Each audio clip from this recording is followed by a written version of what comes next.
We are still in our series, Knowing God. And under knowing God, naapaghapon ta sa pursuing a personal relationship with God.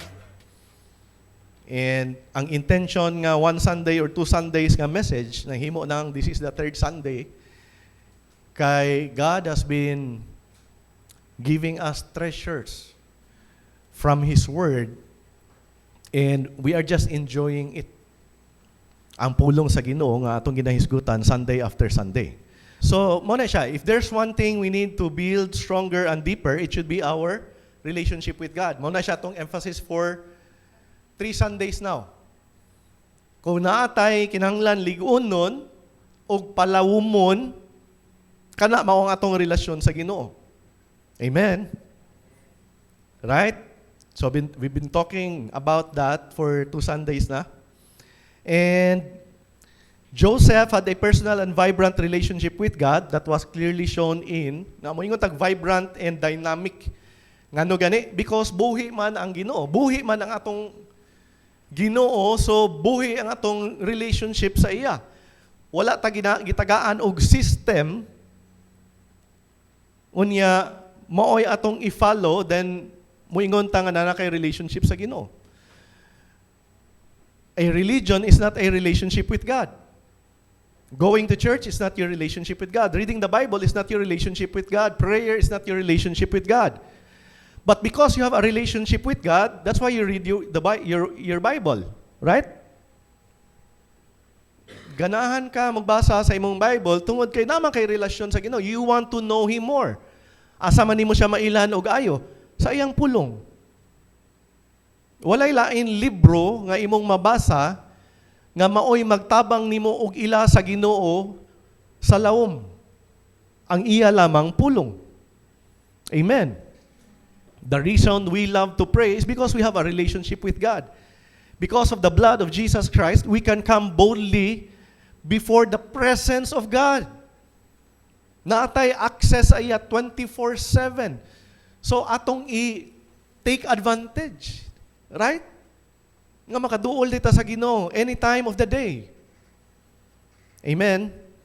So ang pinakauna nga atong isgutan 2 Sundays ago, number 1 is His ability to hear God's voice. Why is it important to have a vibrant and dynamic relationship with God? Ug nakita nato sa atong pag-study sa life ni Joseph nga ang pinakauna nga importante kaayo nga natay relationship sa Ginoo is that we will have the ability to hear God's voice. And that's crucial sa imong adlaw-adlaw nga kinabuhi because the key to walking in the perfect will of God is hearing the voice of God. The key to walking in the perfect will of God is first of all hearing the voice of God. Making decisions in life. Some people only come before God kung dagko na gid kay nga mga decision pagabuhaton. Mauna ba gini akong minyoan, Lord? Duha pa man ko. Siya na ba gyud? And sa gagmay nga mga butang, dili lang sana to ni iduol sa Ginoo kay kaya ra nako ni. No, you know what? Gusto ang Ginoo nga mahimong parte sa imong kinabuhi sa gagmay o sa mga dagko nga mga decisions. Why? Because you have a relationship with God and you are important to Him. Dili gusto sa Ginoo nga masayop ka sa imong desisyon. That's why Psalms 32:8, one of my favorite verses, nag-ingon diya, that He will guide you into the best pathways for your life. Ang Ginoo, mugiya kanimo sa pinaka-best nga dalan para sa imong kinabuhi. Ang Ginoo na sayod ana. So when we develop a deeper relationship with God, then we begin clearly to hear His voice para makalakaw ta sa sakto nga dalan. Amen? Ikaduha nga atong gisgutan last Sunday is ang iyang Joseph's steadfast faith. Kaya atong nahibalaan nga gibaligya siya. Naka-follow pa ba mo sa story? Unsa kali nahitabo? Si Joseph na ay dreams. Ang Ginoo nakikistorya sa iya through dreams. Nakadungog siya sa tingog sa Ginoo, sa plano sa Ginoo through dreams. Iyang gi-share ang iyang dream sa iyang mga igsuon, and ang iyang brothers hated him for the dream. Nga naman, ang iyang damgo nga mas mulabaw pa siya sa iyang brothers. Samot na ang ikaduha nga dream, kay apil na iyang ginikanan, muluhod na sa iyang atubangan. Mas labaw na siya sa tibuok pamilya. And so his brothers hated him all the more. What happened next? Gibaligya siya as a slave to Egypt. No, ato na lang ikat ang story. They hated Joseph, so ilaon tang patyon, but nausab, ilan na lang gibaligya, kaya na may traders kanila ba, ilang gibaligya. Ilang kaugalingon nga igsuon tungod sa kasuya. Amen? Magani akong mga anak, wala pa gibaligya. Ha? Kung naiibaligya, si Kakay siguro. Ibaligya na ni si Kakay. Kani siya, ako nadumduman ako ni siya. Ako ni share. Ambot og na share na ba nako ni sa una. Nadumduman lang nako ni, and importante kayo as parents niya. Wala na ko ni nakita sa una. Magkaon-kaon mi sa una. Usahay pag nai-ordero ng mga lalaki, usahay di ko kabantay. Dali ra kay ko mo balibad or labi nagdaghan na ba? Oy, kinanay. Pag si Kakay ang magdugang or mag-order, ambot po, ganun di ko kabalibad. So, may ganing, kaning mga lalaki, wala ra po nalain, nahimong wise. Ganong na wise sila, kabalumon sa ilang buhaton. Si Kakay lang sugoon. Imbis na ilang i-hate si Kakay, ilang sugoon si Kakay. So ako kabalo. Ilan na dahing i-text o ilang hunghungan. O iyon po din si Kakay. Nga pa, kuwatang kuha na ni order po ko, pero lahi na dito. Oh, so ilarga po. But I realized, pag ingon ni, I think it was Iko nga nag-ingon sa ako nga, kami bega kuan pa, nga na, I realized nga, galaw. Di ba? I messed up ba? O kabantay nga, naaday somehow, favoritism. Na kung I repented, wala sila kabalo pero ngayon pasaylos Ginoo. Okay. Dili ni maayo nga na ay ing ana. So we have to deal or treat our kids equally. Amen. Kula nang i-appeal kay nadumduman. Wise kay ni sila. Appeal load. Palod. Yeah, toto pilo ng uban. Anyway, let's proceed. Steadfast faith. So sa diha nga si Joseph naa na sa Egypt, ang word nag-ingon, the Lord was with Joseph and he was a prosperous man or he was a successful man. Right? The Lord was with Joseph means he held fast or he held on to his relationship with God. Wala siya ng luod sa Ginoo, wala niya gibasol ang Ginoo, wala siya niingon nga naa makakayplano sa ako, nganong nahitabo man lagi ni. Why did you allow for this to happen in my life? Amen? Makarelate ba ta na? Kung na tayo mga problema sa kinabuhi, makarelate ba ta na sometimes we tend to question ang plano sa Ginoo, ang love sa Ginoo para sa ato because we are going through something that's difficult? Right? Normal na siya nga ato na siyang hunahuna, but ang tinuod ana, it's always the devil nga mao'y hinungdan sa tanan ani nga mga problema. It's never God. God is always for you. God is not against you. That's why Jesus died, because God is for you. Amen. Are we now convinced that God is for us?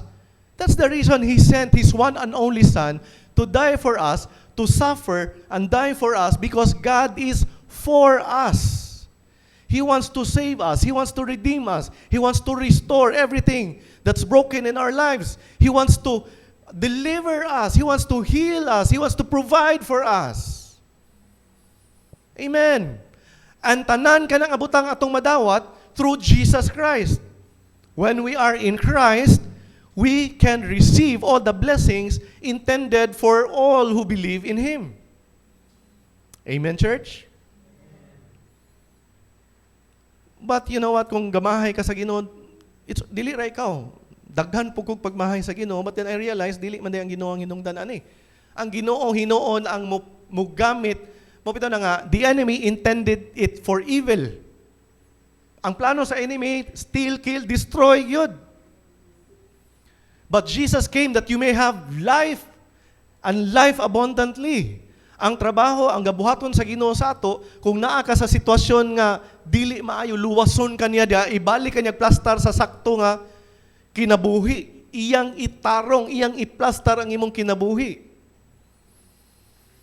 That's why I say God is always for us. God is not the author of sickness. God is not the author of your poverty, of your lack. God is not the author of marriages falling apart. Yes, maybe naami participation, ana. But it's always the enemy na ang iyang intention is to steal, to kill, and to destroy people's lives. Seryoso siya, ana. Mao nang malipay ko nga si Christian is bringing his kids, si Victor is bringing his family, right? Si Anan, families are here. Nga nung malipay ko, ana, because it's important that kids hear the Word of God. They need to hear nga, palangga mo sa Ginoo. Amen. So, and he was a prosperous man, no? And ang atong definition sa prosperity would always, sometimes different siya sa tanaw sa Ginoo. Mo nang giingon dia, material things are not indicative of prosperity because true prosperity is knowing that God is with you. True prosperity is knowing that God is with you. Naa siya sa imong kinabuhi. Most of the time, ang tanaw nato sa prosperity is having all these things. Acquiring all these things. Having all the titles in the world. Doctor. Sa pamahanan, tama man kan. Manager. CPA. CEO. COO. Sa pa yung mga titles. All the titles. Para pag mamatay, taas kang lapida. Yan kaya apelido. Well, it doesn't matter to have all these things and not have God. Because true riches is having God in your life. You are rich because you have Jesus in your life. You are rich because you have Jesus in your life. Unsaon man ang wealth, if di siya makaluwa sa imo. Now, wealth is not bad. It's not evil. Money is not evil. It's the love of money that is evil. We need money to finance this church. Right? That's why we have ministry partners. We need money to advance the kingdom of God. We need finances. That's why God is blessing us financially. But money only becomes evil if you begin to love money. Kung ang kwarta na mo istorya sa imo ug unsaon nimo siya pagasto. Right? Pareha ang example nga madunggan na pirmi sa una. Lisod kayo siya i-tithes ba? Pero pagkakitag dindot kay nga karsones, dali ra kay palit. Ano man na? Why is it so? Na-experience na ako na sa una nga, anong dali raman kayo mo gasto? Kape, laag, pero tithes kay hunaon yung gayo. Makasabot naman siguro ka Lord ba? Sabot na lang Ginoo, lingo-lingo ang Ginoo. Di yun siya magingana. So, ikatulo, let's continue. Joseph had a personal and vibrant relationship with God that was clearly shown in his character and integrity. Next anak. His character and integrity. Our relationship with God produces in us a godly character and integrity. So follow me sa story. Asa na kayo siya? Naa siya sa balay ni Potiphar. Tungod kay naa siya sa balay ni Potiphar, nilambo ang panimalay ni Potiphar, tanan mga dealings nga naa didto, gisalig niya kang Joseph. Wala na'y atimanon si Potiphar. Iyan ang gisalig tanan kang Joseph, na-promote si Joseph. Ang iyang hunahunaon na lang, ang iyan na lang kaunon, but you know what? Si Joseph na in charge. But then, this is very important. That's why relationship with God is very, very important. Kay kaning ikatulo, character and integrity. Basahon na to ang Genesis 39:6 to 10. So, Potiphar left everything he had in Joseph's care. With Joseph in charge, he did not concern himself with anything except the food he ate. Now Joseph was well-built and handsome. Ikaw na, pre. And, and after a while, his master's wife took notice of Joseph and said, "Come to bed with me." Verse 8, but he refused. "With me in charge," he told her, "my master does not concern himself with anything in the house. Everything he owns he has entrusted to my care. No one is greater in this house than I am. My master has withheld nothing from me except you, because you are his wife." Then he says, "How then could I do such a wicked thing and sin against God?"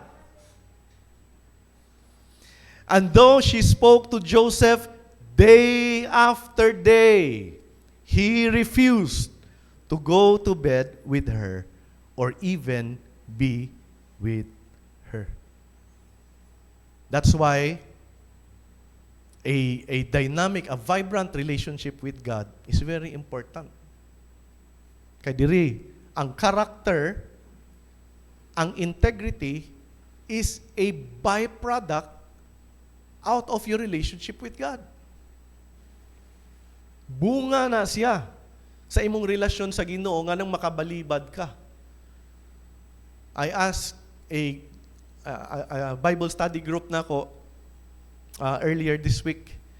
Kay dili man mabasa diretso ang verse 8, di ba? So nangutana ko una, unsa kay gibuhat ni Joseph? Unsa kay response si Joseph? Naay niingon, matik. But pagbasa sa verse 8,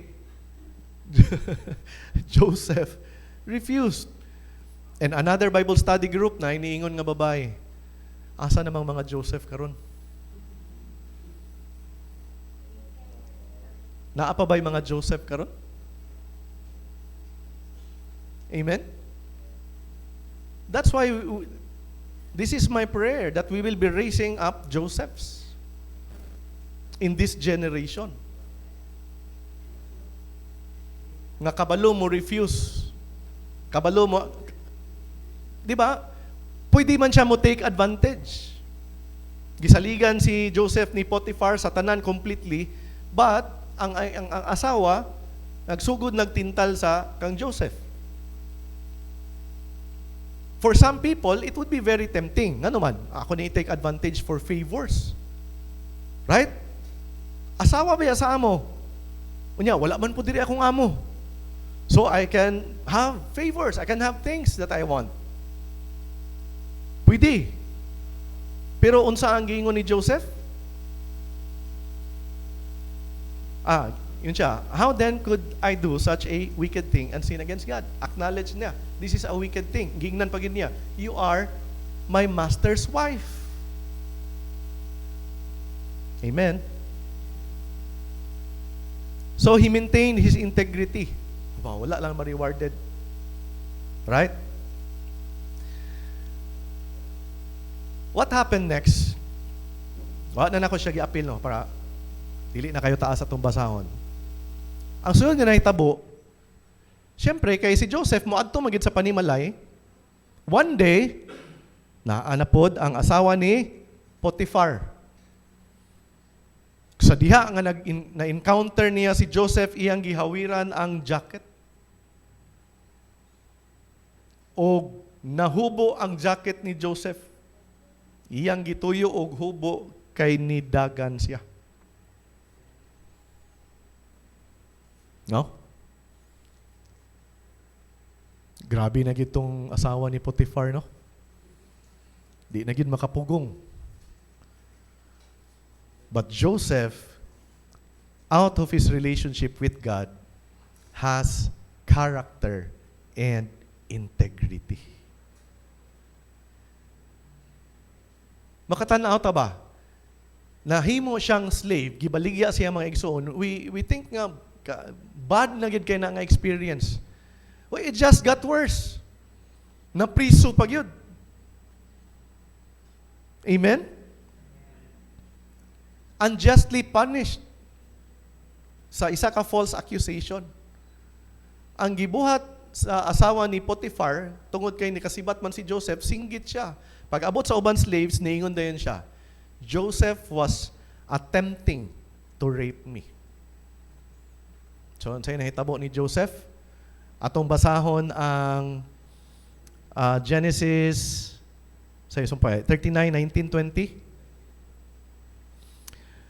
When his master heard the story, his wife told him, saying, "This is how your slave treated me." He burned with anger. Joseph's master took him and put him in prison, the place where the king's prisoners were confined. Napriso for doing the right thing because he was falsely accused. Ngano kaha? Notice ang giingon ni Joseph. Atong ibalik itong, ipadayon siya. How then, ingon siya, how then, next, aning slide. How then, yung giingon kang Potiphar's wife, how then could I do such a wicked thing and sin against God? Ang iyang concern was what God would think. Amen? Mora ang iyang concern. Kung unsa ang tanaw sa Ginoo, kasapot siya nga dili gini siya mao. Right? He understood and nga siya accountable siya sa Ginoo. Ug ang fulfillment sa istorya sa Ginoo sa iya pinaagi sa damgo are completely dependent diha sa Ginoo. Amen. That's why a dynamic and vibrant relationship with God protects us from stepping out of His moral boundaries. Ang Ginoo mo, buhat siya og koral nga maoy maghatag nato og boundary nga makaingon ta nga, oy, dili na ko dapat mo lapas ani. Mo na siya ang gabuhaton kung naa kay relationship sa Ginoo. Tudluan kaniya kung asa lang kataman. Amen? Tudluan kaniya kung asa kataman. That's why a lot of pastors, mga hagbong, tungod kay nalimot na nga naay boundaries ang Ginoo sa ilang kinabuhi. Especially kung minyo. Right? I know you have heard of stories of pastors nga naay mga silingan ni pare. Hagbong. Ay uban kwarta. Why? Nalimot nga naay boundaries. So, ingana kay importante ang relasyon nato sa Ginoo. It will protect us from stepping out and falling. Amen. Protektaan ka sa Ginoo kay palangga kay kaniya. He will not allow you to suffer, but if maugid ang imong kabubuton, na amang free will. But it's never God's intention nga mahagbong ka. It's always God's intention nga mapugngan ka. Di ba? Nganong ang balay, especially kung nakay mga iro nga imong ginabuyan, nganong mas nindot man kung naay kural? Unya, daplin o dalan ang imong balay. Nganong mas maayo man nga ang imong panimalay na kural? Unya, nakay mga iro gadagandagan. Para dili maligsan ang imong mga iro. Mao nang nay kural kay didto ra sila taman. Amen. It was not intended nga para wala sila freedom, but that's how people see it. Daghan ba kayo iskuan ani wa tay freedom? But if freedom will kill you, that's not true freedom at all. Because freedom that comes from God will protect you, will save you, will preserve you. Amen. The same thing nga maprotektaan ang mga iro, bisan unsay mga bangga na ito, pero at least diha ra taman. The same thing sa ato. Ang atong relationship sa iya maoy mo pugong sa ato so that we will be preserved, protected from shame, from destruction, from guilt, from condemnation. Amen, church? So if you have this relationship sa Ginoo, kay holy fear, kay sakto nga reverence sa Ginoo, kay sakto nga pagtahod sa iya, dili gid na nimo buhaton. Mao na siya ang mutudlo sa ato.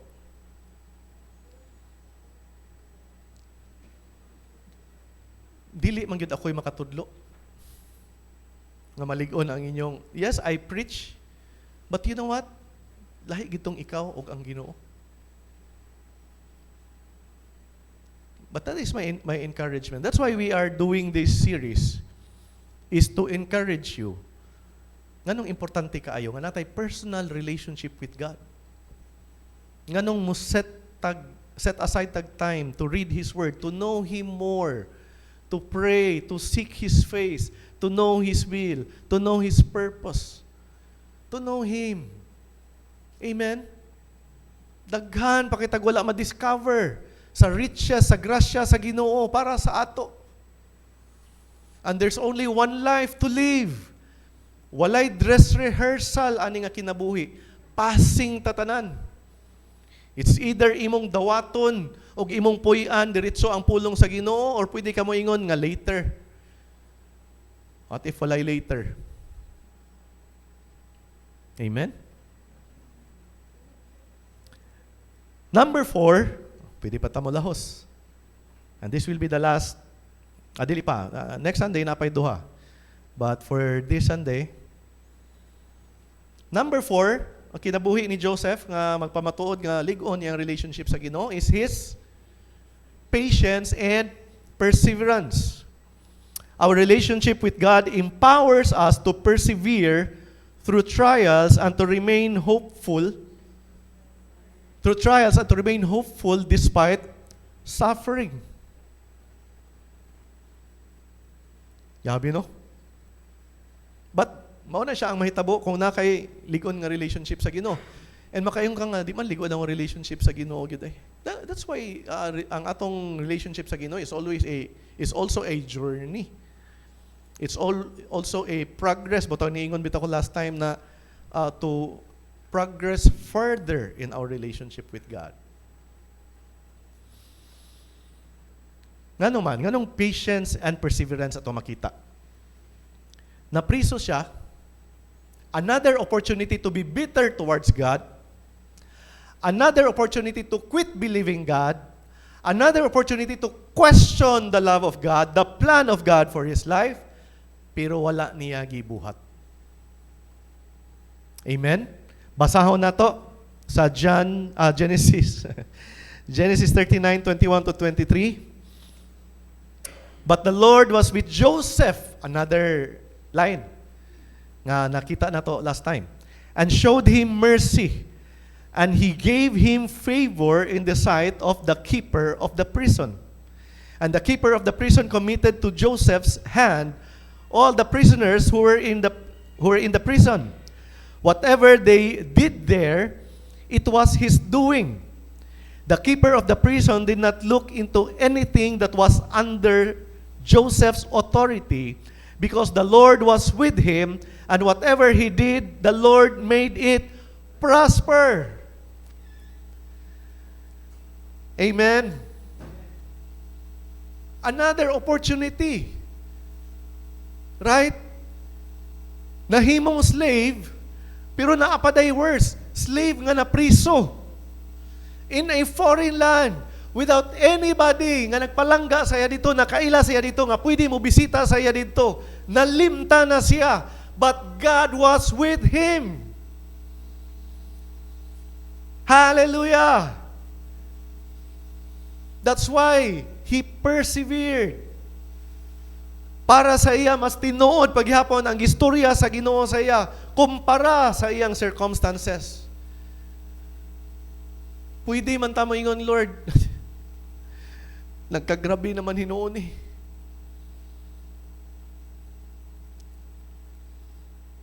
But because Joseph persevered, the Lord continued to do His work in and through Joseph. Unsay nahitabo? Gisalig tanan sa iya, sa in charge sa prison, gisalig, gihatag na po niya tanan kang Joseph. Nga naman, tanan buhaton ni Joseph mo prosper. Tanan buhaton ni Joseph mo plastar, mo lambo, masaligan. Nga naman, the Lord was with Joseph. Amen? So God prospered whatever he did in prison. Now, let's read this. Genesis 14 na ta, no? To cut the long story short, sa diha ang siya na ang in charge, no? He did everything there. Managed everything in prison. Na ay officers of Pharaoh, butler and the baker, na priso sila. Pharaoh got offended sa ila, so napriso sila. And then, one day, nagdamgo silang duha. Naslay damgo. Basahon na to ang damgo sa butler. Wala na ako gyapil ang baker. Oh? Kaya ato, importante lang na basahon na to during a part. Genesis 40, verse 9. Then the chief butler told his dream to Joseph and said to him, "Behold, in my dream, a vine was before me, and in the vine were 3 branches. It was as though it budded. Its blossoms shot forth, and its clusters brought forth ripe grapes. Then Pharaoh's cup was in my hand, and I took the grapes and pressed them into Pharaoh's cup, and placed the cup in Pharaoh's hand. And Joseph said to him, this is the interpretation of it. The 3 branches are 3 days. Now within 3 days, Pharaoh will lift up your head and restore you to your place, and you will put Pharaoh's cup in his hand according to the former manner when you were his butler. But, now take note, verse 14.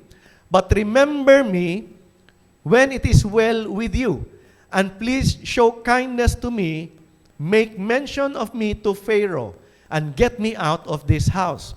For indeed I was stolen away from the land of the Hebrews, and also I have done nothing here that they should put me into the dungeon."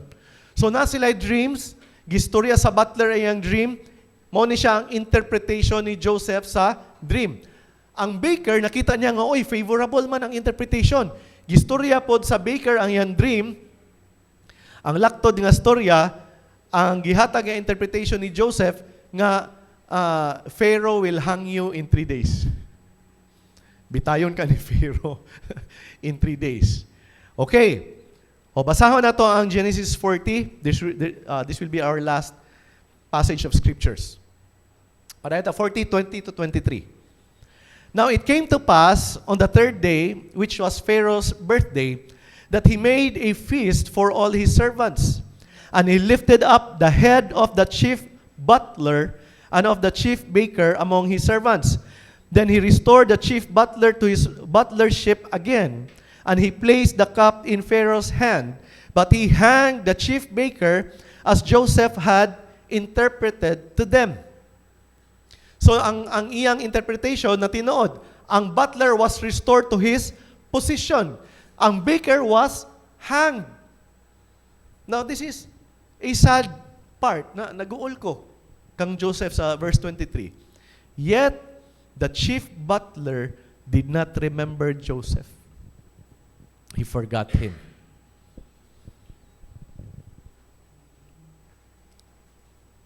Malimtan ta usahay sa mga tao. Pero ang Ginoo dili malimot sa ato. Ay mga panahon nga magmahay ta sa mga tao, kabalon unta na siya nga wakoy kwarta, di gid mo hatag. Magmahay, ingana ko sa una, daot kay ko gunawon ikasabaan ko sa Ginoo na many years ago. Ay siya nga the reason nga naulit ka sa iya kay ang imong salig naa sa iya, wala sa ako. Anak ko bitaw, Lord. Mao di ay nga maulit ta, disappoint ta sa tao. Kung natay need, natay expectations nga wala nila nahatag, ma-disappoint ta sa ila because sa akong personal experience, siya akong gitan-aw nga makatabang sa ako, dili na ang Ginoo. Now, God will use people, pero kung nahimo kang dependent sa tao, tudluan po ka sa Ginoo.